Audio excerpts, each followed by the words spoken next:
As Oito Vítimas é um filme de 1949, dirigido por Robert Hammer e estrelado por Dennis Price, Alec Guinness, Joan Greenwood e Valerie Hobson. Quando sua mãe se casou com um cantor de ópera italiano, Louis Mazzini foi exilado de sua família aristocrata. Depois que se recusam a permitir que ela seja enterrada no mausoléu da família, Louis vinga a morte de sua mãe, tentando assassinar cada parente que estiver entre ele e a fortuna da família. Mas quando ele se vê dividido entre seu antigo amor e a viúva de uma de suas vítimas, seus planos se complicam. Olá pessoas, sejam todos muitíssimo bem-vindos, eu sou o Aleph e hoje é dia da gente falar sobre o filme de número 226 na lista, como eu falei no vídeo passado, mais um filme britânico aí, do mesmo estúdio que fez o filme anterior. A sinopse, acho que conta basicamente a história do filme realmente. O filme começa aí com o Louis ainda criança, e aí ele tem essa amiguinha com quem ele já gosta dela desde criança, e aí já tem tanto ele, ela e o outro cara que é o com quem ela acaba se casando, porque o Louis é pobre e tudo mais, ela acaba não ficando com ele, e aí ela fica com esse outro cara, mas o Louis queria que ela ficasse com ele, mas aí depois ele arranja um emprego bom, ela se arrepende, vai ficando uma coisa, mas ela tá casada com outro cara, então tem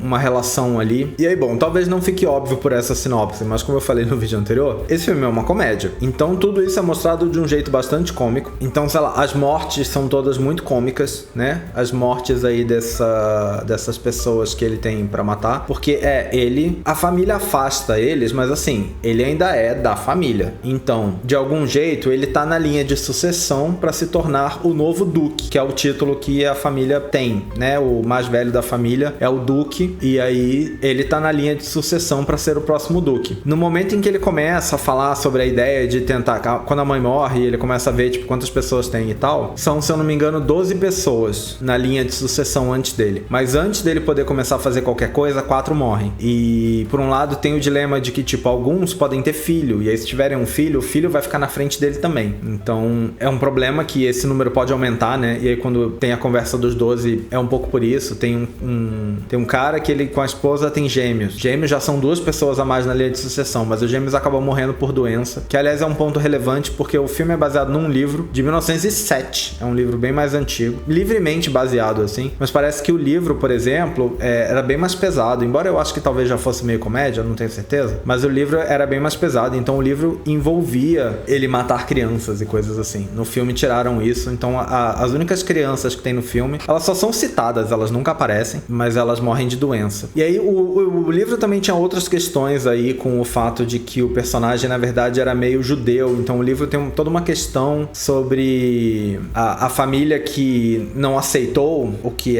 essa mulher, a mãe do protagonista, fez. Ela não aceitou que ela se casasse com um judeu, então tem todo um outro assunto aí complicado, especialmente complicado de se abordar num filme feito pouco tempo depois da Segunda Guerra Mundial. Então aí eles mudaram pra ser meio italiano, fizeram um monte de mudanças assim nesse sentido, pra de algum jeito pegar a história do filme e dar uma suavizada e deixar ele mais agradável ali pra época. E aí, um fato muito interessante sobre o filme é o seguinte: o Alec Guinness inicialmente recebeu uma proposta de interpretar 4 dos Gascoigne, que são aí a família, né, que o cara quer matar, a família dele, né, são os Gascoigne. O Alec Guinness recebeu a proposta de interpretar 4 dos 8. E aí ele leu o roteiro, disse que ele já tava dando risada na primeira página, que ele não se deu nem ao trabalho de chegar no final, que ele tava na praia, né, quando ele leu, e aí ele voltou pro hotel, mandou um telegrama falando assim: por que 4 papéis? Por que não 8? Resultado: Alec Guinness interpreta todas as 8 vítimas do título, o que inclui pessoas de idades bastante diversas e uma mulher. Então todas as 8 vítimas são interpretadas pelo Alec Guinness, fazendo sinceramente um trabalho absolutamente brilhante, porque ele é muito diferente. Você obviamente reconhece que é ele pela cara, mas ele faz um papel de caracterização ali, de personalidade, de voz, de jeito de falar, que assim é impecável. Tem uma cena inclusive que ele aparece como 6 dos Gascoigne de uma vez só, numa única cena, uma cena de longe e tal, mas aí aparentemente essa cena foi feita fazendo aquelas técnicas muito antigas já essa altura, né, de cobrir a lente, filmar de novo outra parte, fazer justaposição que chama, né, no filme. Parece que eles levaram diversos dias pra fazer essa cena com todos eles aparecendo ali. Então é uma coisa que não parece tão complicada, mas na época deu bastante trabalho pra ser feita. São personagens muito caracterizados, né, então não basta ele tá ali, fazer uma e, sei lá, trocar de roupa e fazer a outra. outra, né? Personagens são todos muito diferentes visualmente. Então tem ali um trabalho de maquiagem e tudo mais pra fazer cada um, né? Que certamente leva um tempo. O diretor de fotografia em questão, Douglas Slocumb, que era foi o responsável por fazer essa cena, ele conta que ele dormiu no estúdio pra garantir que ninguém encostasse na câmera, porque ela tinha que ficar parada na exata mesma posição. O que, sinceramente, eu acho que deu muito certo, porque vendo a cena, eu pensei, de repente, a essa altura, 1949, a gente já tinha uma técnica diferente pra fazer isso, que fosse um pouco mais simples, ou sei lá o que eles fizeram. Porque frequentemente, quando você tem essa coisa de cenas assim, né, sobrepostas, gera fica meio fora, assim, né? Ligeiramente fora uma cena da outra. É bem comum ficar, tipo, só um pouquinho fora, mas que já causa um estranhamento quando você assiste, né? E nesse filme, se tem isso, eu não percebi. Então eu acho que ficou realmente muito bem feito, valeu a pena aí o trabalho que ele teve. E aí daqui pra frente eu acho que eu vou precisar entrar em um pouquinho de spoilers, porque eu vou falar sobre algumas coisas que acontecem no filme. Então antes de eu falar sobre essas coisas, vou só dizer que o filme é ótimo, tá? Então se você não viu, veja, recomendo, é bem divertido. E se você já viu, fica comigo aí que a gente vai entrar em detalhes. Um das Coen que morre, ele é um almirante da marinha. E a cena em que ele morre é um que o protagonista não mata, o Louis não mata. Tem alguns que acabam morrendo sem que o Louis precise matar. Esse é um deles. Ele tá, sei lá, direcionando o navio e aí ele manda o navio virar pra um lado, quando na verdade era pro navio virar pro outro, porque o lado que ele manda tem um outro navio e eles iam bater. Então, é uma cena que parece muito ridícula, parece totalmente impossível de se acontecer na vida real, porque envolve um nível de incompetência muito grande, mas aparentemente ela foi inspirada numa coisa real. E aí eu não pesquisei também muitos detalhes sobre a coisa real. A coisa real aconteceu em 1893. Foi aí também uma ordem dada por no caso, vice-almirante. E aí, na história real, o navio afundou e várias pessoas morreram. No filme não morre ninguém, só morre o almirante, porque, sei lá, ele é o capitão do navio, então ele afunda junto com o navio, né? Aquele clichê clássico. Mas foi realmente baseado numa história real, que talvez envolva também uma incompetência muito séria, mas deve ser um pouco menos ridículo do que é no filme. Um fato curioso é que essa cena acontece de um jeito, quando a gente vê realmente ele afundando com o navio, é ele, né, o Alec Guinness, obviamente, parado fazendo continência assim, e só afundando, a água subindo, né, e o navio descendo. E parece que eles pediram, o diretor perguntou se ele conseguia afundar e manter a posição, olhando pra câmera enquanto a água subia, porque o diretor queria filmar essa cena de um jeito que fosse isso, ele fosse afundando e que aí no final só ficasse o chapéuzinho dele boiando na água. E o Guinness falou, tá bom, podemos fazer. O Guinness disse, eu faço yoga, e aí porque eu faço yoga, eu consigo prender minha respiração por 4 minutos. E o cara falou, então tá bom, vamos lá. O que eu acho um fato muito curioso de se descobrir sobre Alec Guinness, né, que ele aparentemente fazia yoga. E aí o que fizeram foi o seguinte, prenderam ele no deck ali do navio, né, porque assim, inevitavelmente ele ia acabar boiando um pouco, né, eu acho que também o corpo vai fazer movimentos involuntários ali até, a gente não consegue ficar imóvel afundando, né, de algum jeito você vai se mexer. Então parece que prenderam ele ali para que ele conseguisse realmente manter a posição. Só que aí quando o diretor gritou corta, a internet me diz, é uma dessas histórias que às vezes é difícil de ter certeza se foi verdade ou não, mas a internet me diz que a equipe ali de filmagem começou a desmontar a cena no momento em que ele gritou corta, e esqueceram de soltar o Alec Guinness. Aparentemente o Alec Guinness ficou ali 4 minutos depois que a cena tinha terminado.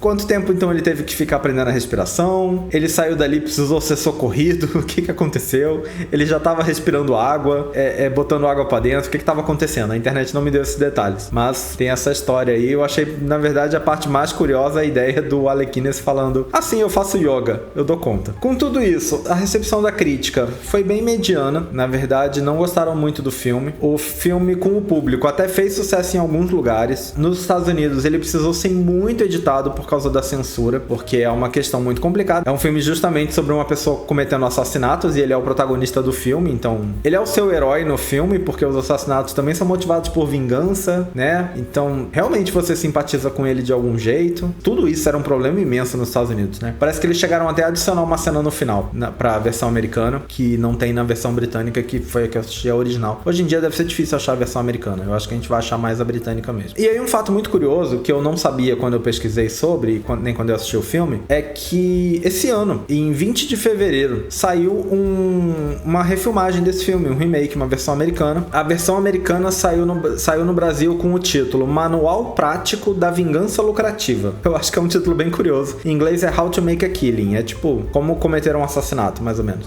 O filme é dirigido por John Patton Ford, estrelado pelo Glenn Powell, que tá muito em alta, fazendo um filme atrás do outro, e pela Margaret Qualley, que também tá fazendo um filme atrás do outro, né? Então é um filme com atores bem famosos aí. Não vi, mas fiquei curioso, então vou atrás pra de repente trazer aí nos vídeos de filme recente. Vou trazer qualquer dia desse aí esse filme, porque fiquei bem curioso com a ideia de que acabou de sair um remake de um filme que eu também acabei de ver aqui da lista. Mas enfim, vamos dar uma olhada no que o livro fala sobre, pra depois eu fazer meus comentários. O livro fala sobre algumas pessoas dizerem que esse filme também foi inspirado no Monsieur Verdoux do Chaplin, o que eu acho que faz sentido. Não tendo lido o livro, eu não sei se o livro contava a história de um jeito muito sério, porque se for, eu penso que o Monsieur Verdoux é a referência de contar uma história assim, sobre um serial killer, basicamente, mas transformá-la em comédia, né? Se o livro for sério, eu acho que faz sentido a influência. Não é oficial. Se for, pelo menos, não encontrei nada que diga especificamente que houve essa influência como algo dito na época, mas eu acho que faz sentido. De novo, se o livro for sério, se o livro original for sério, porque se o livro original já for comédia, aí eu já acho que não precisa dessa outra referência pra dizer que ela existiu. Uma informação curiosa que o livro fala aqui no final, que eu achei interessante, é que o diretor de fotografia do filme, esse que fala que dormiu no estúdio pra não deixar que ninguém mexesse na câmera, muitos anos depois foi o responsável pela fotografia da trilogia original do Indiana Jones. É uma curiosidade apenas, mas é uma coisa interessante, né? Mas bom, vamos lá. Olha, eu acabei de ver um filme em que eu falei que eu sou meio fácil pra agradar com comédia, né? Mesmo que às vezes eu possa, pensando criticamente, pensar que o filme não é tão bom assim. Esse filme eu achei absolutamente maravilhoso. Nossa, é muito bom. Eu acho que mantém aquilo que eu falei no último vídeo, dessa ideia da comédia esdrúxula. Eu acho que essa aqui tem muito menos momentos de seriedade do que a outra. Ainda tem. Eu acho que ela ainda tem momentos de seriedade que ajudam a criar o contraste da cena esdrúxula, que eu acho que é bem importante. Mas essa aqui tem bem mais piadas do que a outra, porque pra começar, todas as mortes são piadas. Tirando, eu acho que tem um que morre de velho. Mas assim, todos os outros, todas as mortes são piadas. Tanto as que não é o próprio Lewis que causa, como a do Almirante que eu falei antes, como as que é ele que causa, né? Como essa altura eu já avisei que ia ter spoilers nesse vídeo, mas sei lá, tem um que morre indo comer uma lata de caviar que tá com um explosivo dentro.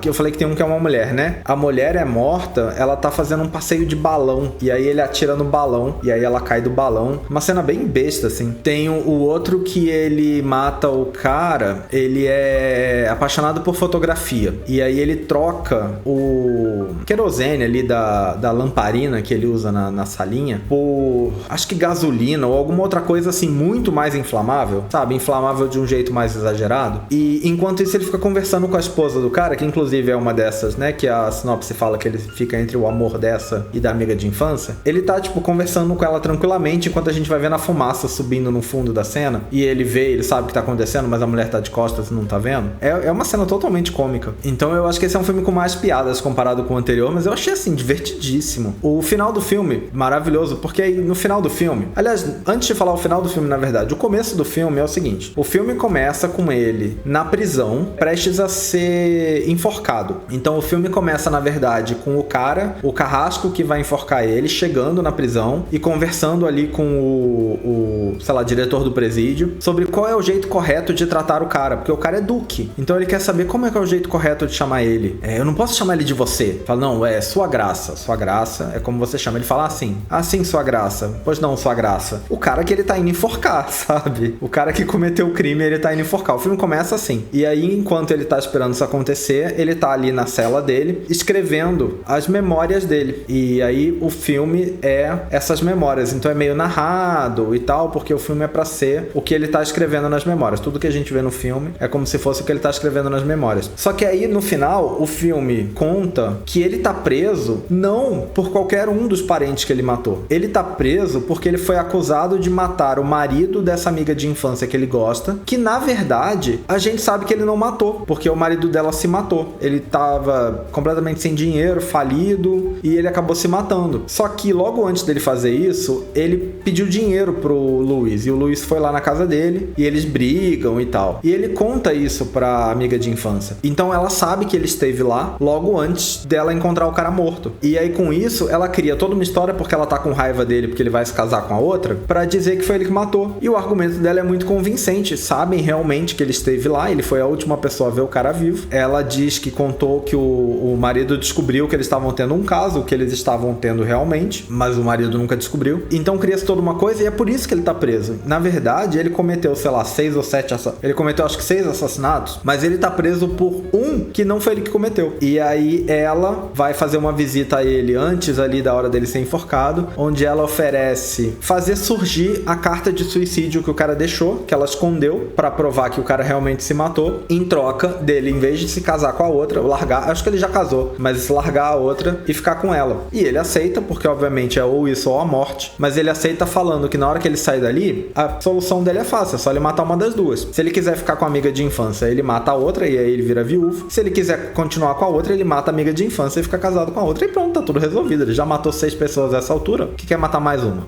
Só que aí o problema é que no momento em que ela aceita e aí ela faz aparecer a carta de suicídio, né? O bilhete lá. E aí ele vai embora. Ele é solto e ele vai embora. E aí no momento em que ele tá na frente da porta do presídio, olhando as duas mulheres esperando por ele, decidindo com qual que ele vai, chega um sujeito até ele e o cara vira pra ele e fala assim: ah, oi, eu sou da editora, eu queria confirmar pra você que a gente vai publicar suas memórias, tá tudo certo e é isso, as suas memórias vão ser publicadas. E aí ele para, pensa, minhas memórias. E aí o filme vai pra mesa onde ele tava escrevendo e o coisa com as memórias dele escrito lá na cela, esperando pra ser descoberto por um guarda ou por qualquer pessoa que vai ler ele confessando todos os outros assassinatos que ele cometeu. Aí o filme termina assim. Parece que a versão americana que teve problemas com a censura precisou adicionar uma outra cena mostrando ele sendo realmente capturado. Eu acho que mostra o guarda descobrindo as memórias. Porque o filme original termina só com a ideia de que as memórias estão ali. Porque assim, é óbvio que o filme tá te dizendo que alguém vai descobrir, né? É essa a intenção. Tá claro que alguém vai descobrir. Mas o americano tem que mostrar alguém descobrindo, porque senão cria-se uma hipótese absurda de que alguém vai jogar o papel fora, sei lá o que vai acontecer. Então o americano tem que mostrar a coisa acontecendo, né? Então é uma das coisas. Mas é isso, assim, de verdade, o filme é maravilhoso. Eu tô bem curioso pra assistir o remake. Sinceramente, eu não tenho muita expectativa com o remake, não. Eu acho que deve ser meio besta. Sei lá,